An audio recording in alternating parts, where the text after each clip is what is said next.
ಜಾತಿ ಬಹಳಷ್ಟು ಹಿಂದುಳಿದಿದೆ. ಯಾವುದೇ ಕ್ಷೇತ್ರದಲ್ಲೂ ಕೂಡ ಗುರುತಿಸಿಕೊಳ್ಳಲಾರದಂಥ ಶೋಚನೀಯ ಸ್ಥಿತಿಯನ್ನು ನಾವು ತಲುಪಿದ್ದೇವೆ. ನಮ್ಮ ಜನಾಂಗದಲ್ಲಿ ಈವರೆಗೂ ಕೂಡ ಯಾರೊಬ್ಬರು ಇದು ರಾಜಕೀಯದಲ್ಲಿ ಅಂತ ಹೇಳಿದರೆ ಜಿಲ್ಲಾ ಪಂಚಾಯತಿ ಮೆಂಬರ್ ಆಗಿದ್ದಾರೆ ಇಲ್ಲ ಗೊತ್ತಿಲ್ಲ. ಮತ್ತು ಶಿಕ್ಷಣದಲ್ಲಿ ಅಂತ ಹೇಳಿದರೆ ಈವರೆಗೂ ಒಬ್ಬರು IAS ಆಗಲಿ IPS ಆಗಲಿ ಮಾಡಿರ್ತಕ್ಕಂಥ ಯಾವ ಮಡಿವಾಳನೂ ಇಲ್ಲ. ಉದ್ದಿಮೆ ಕ್ಷೇತ್ರದಲ್ಲಿ ನೋಡಿದರೆ ಇಡೀ ನಮ್ಮ ಕರ್ನಾಟಕದಲ್ಲಿ ಯಾವೊಬ್ಬ ಮಡಿವಾಳನು ಉದ್ದಿಮೆದಾರನಾಗಿರುವುದಿಲ್ಲ. ಇಂತಹ ಶೋಚನೀಯ ಸ್ಥಿತಿಯನ್ನು ಮುಟ್ಲಿಕ್ಕೆ ನಮಗೆ ಕಾರಣ ಏನು ಅಂತ ಹೇಳಿದರೆ, ನಮ್ಮ ಸಮಾಜ ಬಹಳಷ್ಟು ಈ ಒಂದು ಕುಲಕಸಬನ್ನು ನಂಬಿ ಕೆಟ್ಟಿದೆ. ಇವತ್ತು ಅದಕ್ಕೆ ಬೆಲೆ ಇಲ್ಲ. ಮತ್ತು ಇವತ್ತು ಮುಂದುವರಿತಿರ್ತಕ್ಕಂಥ ಜಗತ್ತಿನಲ್ಲಿ ನಮಗೆ ವ್ಯವಹಾರ ಮಾಡಲಿಕ್ಕೆ ಹಣ ಇಲ್ಲ, ವ್ಯವಸಾಯ ಮಾಡಲಿಕ್ಕೆ ಭೂಮಿ ಇಲ್ಲ. ಇಂತಹ ದುಸ್ಥಿತಿಯನ್ನು ನಾವು ತಲುಪಿದ್ದೇವೆ. ನಮ್ಮ ಮಕ್ಕಳು ವಿದ್ಯಾವಂತರಾಗಲಿಕ್ಕೆ ಸಾಧ್ಯ ಇಲ್ಲ, ರಾಜಕಾರಣದಲ್ಲಿ ಮುಂದೆ ಬರಲಿಕ್ಕೆ ಸಾಧ್ಯ ಇಲ್ಲ. ರಾಜಕಾರಣ ಇವತ್ತಿನ ದಿನದಲ್ಲಿ ರಾಜಕಾರಣ ಬೇಕು. ಅದರಿಂದ ಅಧಿಕಾರ ಇಲ್ಲದಿದ್ದರೆ ಮನುಷ್ಯ ಅಭಿವೃದ್ಧಿ ಹೊಂದಲಿಕ್ಕೆ ಸಾಧ್ಯ ಇಲ್ಲ. ಇವ್ಯಾವೂ ಕೂಡ ನಮಗೆ ಸಿಕ್ಕಿಲ್ಲ.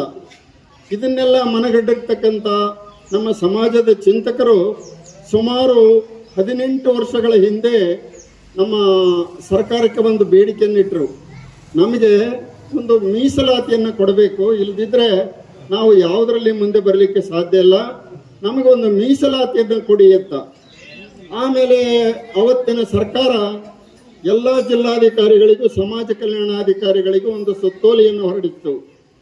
ಅವರು ಈ ಮಡಿವಾಳರನ್ನು ಪರಿಶಿಷ್ಟ ಕುಂತ್ಗಳಮ್ಮ ನಮ್ಮ ಮಕ್ಕಳನ್ನು ಓದಿಸೋದು ಬಿಡೋದಾಗಲಿ ಅಥವಾ ನಾವು ಇನ್ನಿತರ ವಿಚಾರಗಳಲ್ಲಿ ಮುಂದುವರಿಯೋದಾಗಲಿ ಕಡಿಮೆ ಮಾಡಬಾರ್ದು. ನಾನು ನಮ್ಮ ಸಮಾಜದವರಿಗೆ ಹೇಳ್ತೇನೆ, ನೀವು ಏನಾದರೂ ದುರಭ್ಯಾಸಗಳು ದುರ್ಚಟಗಳನ್ನು ಕಲಿತಿದ್ರೆ ಖಂಡಿತವಾಗಿ ಅವುಗಳನ್ನು ಬಿಟ್ಟು ನಿಮ್ಮ ಮಕ್ಕಳನ್ನು ಒಳ್ಳೆ ಅವರಿಗೆ ಶಿಕ್ಷಣ ಕೊಡಿಸಿ. ಮೊದಲಿನಂಗೆಲ್ಲ ಇವತ್ತು ಎಲ್ಲ ಸಮವಸ್ತ್ರ, ಪಠ್ಯಪುಸ್ತಕ, ಲೇಖನ ಸಾಮಗ್ರಿಗಳು ಇವನ್ನೆಲ್ಲ ಸರ್ಕಾರನೇ ಕೊಡ್ತಾ ಇದೆ. ಮತ್ತು ಹಾಸ್ಟೆಲ್ಗಳು ಇಂಥ ಎಲ್ಲ ವ್ಯವಸ್ಥೆ ಇದೆ. ಕಷ್ಟಪಟ್ಟು ನಿಮ್ಮ ಮಕ್ಕಳನ್ನು ಶಾಲೆಗೆ ಕಳಿಸಿ ಉನ್ನತ ವಿದ್ಯಾಭ್ಯಾಸಕ್ಕೆ ನೀವು ಹೆಚ್ಚಿನ ಅಗತ್ಯತೆಯನ್ನು ಕೊಡಬೇಕು. ನೌಕರಿ ಸಿಗದಿದ್ರೆ ಪರಿಶಿಷ್ಟ ಜಾತಿಗೆ ಸೇರಿಸಬೇಕೇ ಅಂತ ಹೇಳಿಬಿಟ್ಟು ಒಂದು ಲೆಟ್ರನ್ನು ಬರೆದರು. ಇಡೀ 30 ಜಿಲ್ಲೆಗಳ ಎಲ್ಲ ಜಿಲ್ಲಾಧಿಕಾರಿಗಳು ಕೂಡ ಮಡಿವಾಳರನ್ನು ಪರಿಶಿಷ್ಟ ಜಾತಿಗೆ ಸೇರಿಸಬಹುದು ಅನ್ನುವಂಥ ಉತ್ತರವನ್ನು ಸರ್ಕಾರಕ್ಕೆ ವರದಿಯನ್ನು ಒಪ್ಪಿಸಿದರು. ಆದರೂ ಏನಪ್ಪ ತಮ್ಮ ಸುಮ್ಮನೆ ಇರಬೇಕು. ಎಲ್ಲರೂ ಬಸವಣ್ಣನ ಈ ಶರಣರನ್ನ ಅನುಭವ ಮಂಟಪದಲ್ಲಿದ್ದವರನ್ನೆಲ್ಲ ಎಲ್ಲರ ಮೇಲೂ ದೌರ್ಜನ್ಯ, ದರ್ಪ, ಹೊಡಿ ಬಡಿ ಎಲ್ಲ ಕಲ್ಯಾಣನ ಕ್ರಾಂತಿ ಎದ್ದು ಹೋಗಿಬಿಡ್ತು.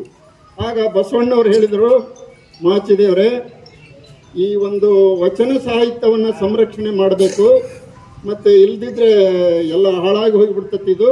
ಇದನ್ನು ನೀನೇ ಒಂದಿಷ್ಟು ಖಡ್ಗಧಾರಿ, ಆದ್ದರಿಂದ ನೀನು ಈ ವಚನ ಸಾಹಿತ್ಯವನ್ನು ಸಂರಕ್ಷಣೆ ಮಾಡಬೇಕು ಅಂತ ಹೇಳಿದಾಗ ಆಮೇಲೆ ಇವರು ಅದನ್ನು ಜವಾಬ್ದಾರಿಯನ್ನು ಹೊತ್ಕೊಂಡು ಕೆಲ ಶರಣರು ಉಳುವಿಗೆ ಹೋದರು.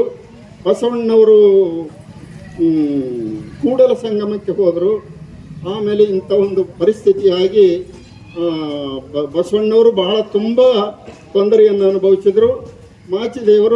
ಮಾಚಿದೇವರಿಗೆ ಇವತ್ತು ಕೂಡ ಒಂದು ವಚನ ಸಾಹಿತ್ಯವನ್ನು ಸಂರಕ್ಷಿಸಿರ್ತಕ್ಕಂಥ ಕೀರ್ತಿ ಮಾಚಿದೇವರಿಗೆ ಇದೆ.